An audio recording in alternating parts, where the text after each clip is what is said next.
What's going on, Port fans? Welcome back to another video on the channel. Today we're going to be reviewing round 1, Port Adelaide versus Brisbane. Getting the job done did the Power by 54 points in what was a very, very impressive performance at the Adelaide Oval in front of 34,000 people. What a day. Absolutely, still in shock, absolutely over the moon, and I think every Port fan came out of that ground, came out of wherever they watched, absolutely ecstatic, and I'm glad I can present round 1 as a win for the first review of the year. So let's get straight into it and review what was a fantastic day at the Adelaide Oval.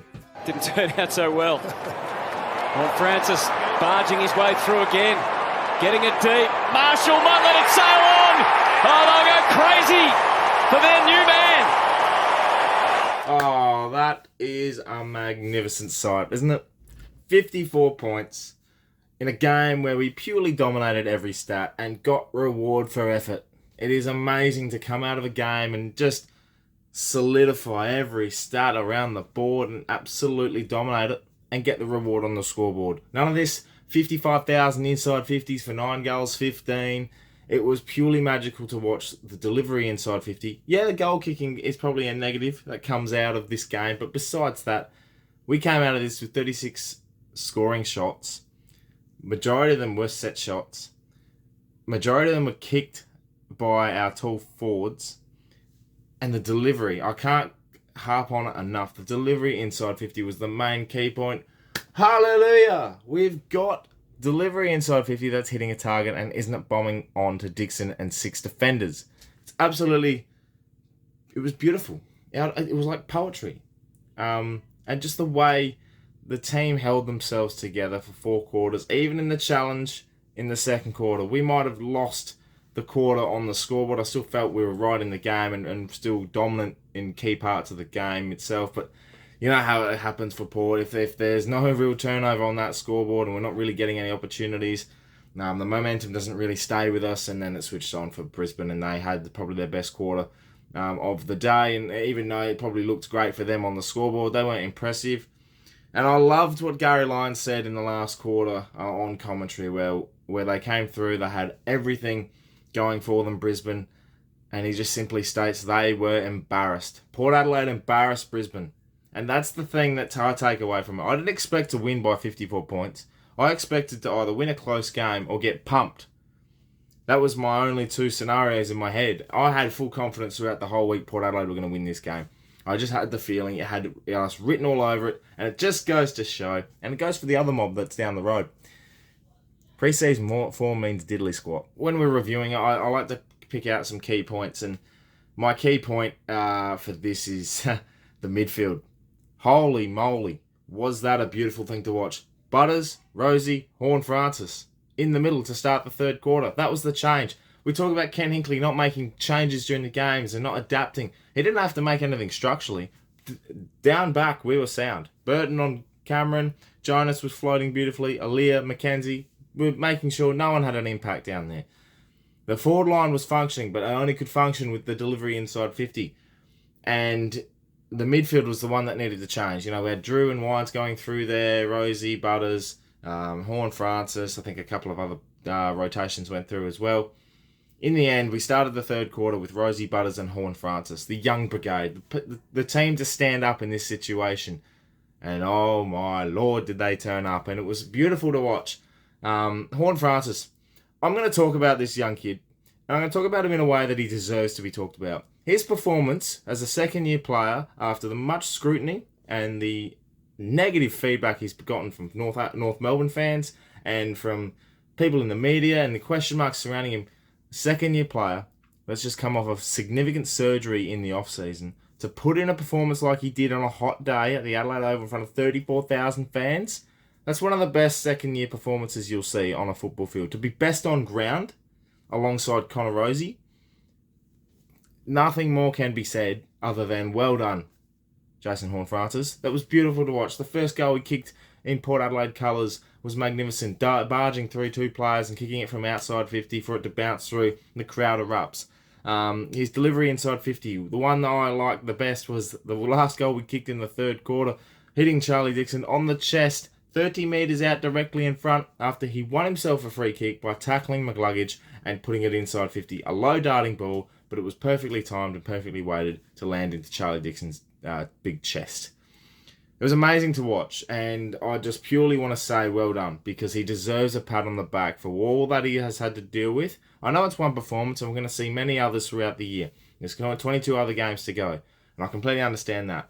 But what I want to soak in is the moment right now where Jason Horne-Francis has absolutely dominated a game of football and put it to the critics. Our forward line, Port Adelaide's forward line, was exceptional. The mix of Rioli, Fantasia, Georgiades, Sam Powell-Pepper, Francis Evans when he came on for Orazio, and then the big keys, Big Toddy Marshall and Big Charlie Dixon. Wow-wee, did they look dynamic. We're talking about a team, a forward line that doesn't function against Brisbane at all. Like, they are terrible. And we've come out and Marshall's kicked 4, Dixon's kicked 3 goals, 3. It was pure to watch 2 key forwards for Port Adelaide dominate in the air, dominate in the packs, dominate around the ground. And the delivery, again, I'll state, was a key component of that. But they were able to manipulate the contest up forward. It created chances for Rioli. It created opportunities for the midfield. Powell-Pepper kicked them a magnificent snap. Goals were created by chances, but also we took our chances. 18-18 is not really taking chances, 50% run rate there. But in saying that, the beauty of it is seeing Todd Marshall be the key component to our forward line and Dixon be almost second nature is something that I take away from that. Georgiades, a lot to work on. But still a bit clumsy, still a bit iffy in my eyes. I'm not exactly sure where that's going to figure out when Finlayson comes back. Obviously, Trav Boat comes back as well for next week, most likely. So there's some changes to be made there, I think, still, and a lot of improvement for Georgiades. But he's got the right idea.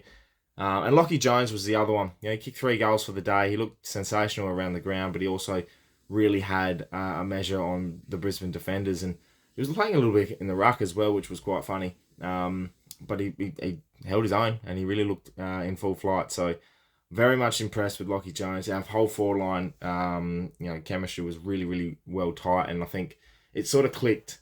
And we thought it was going to play the opposite role when it came to pre-season form, but when the way we just manipulated the contest and really made Brisbane feel like they weren't going to be making any impact on this game is just a huge tick for me, Port fans. Huge tick. Lastly, the other thing I think I took away most was our half-back line and the way we moved the ball.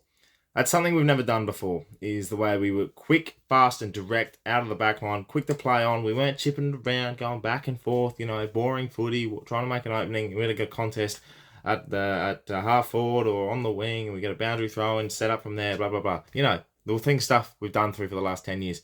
This was different. This was direct. This was by 2 people. Kane Farrell, Ryan Burton. I know Dan Houston did a job really well as well, but he played his normal game.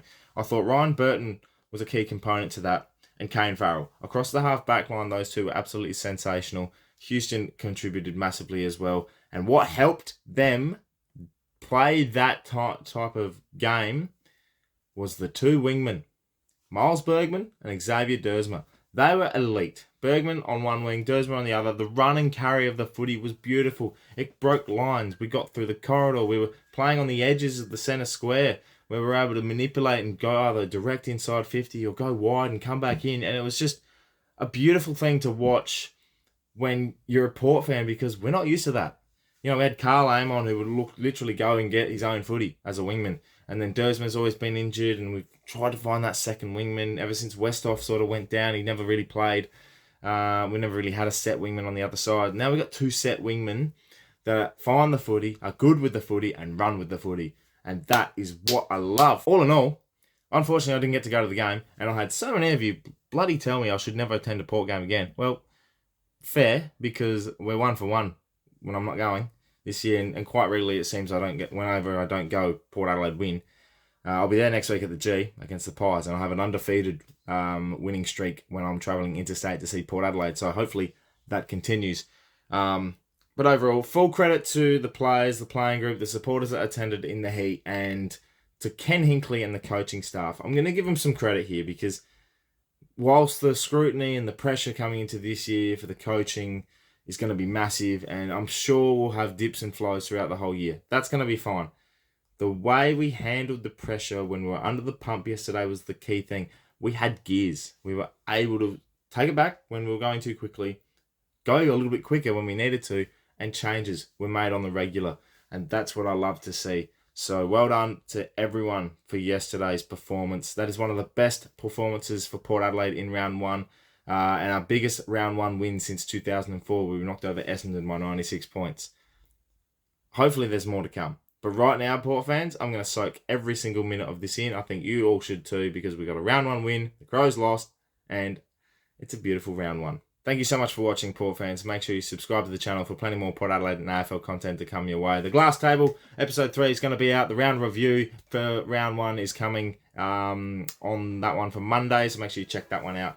And also, we're going to be attending next week, as I said. So a vlog's going to come. We're going to do an early preview and make sure that we get everything ticked off, ready to go for a big game against the Pies next week. So make sure you jump on board, subscribe. Nearly at 5,000 subscribers. And yeah, let's celebrate hard. Thank you for watching. My name's Anthony, and as always, go on the pair.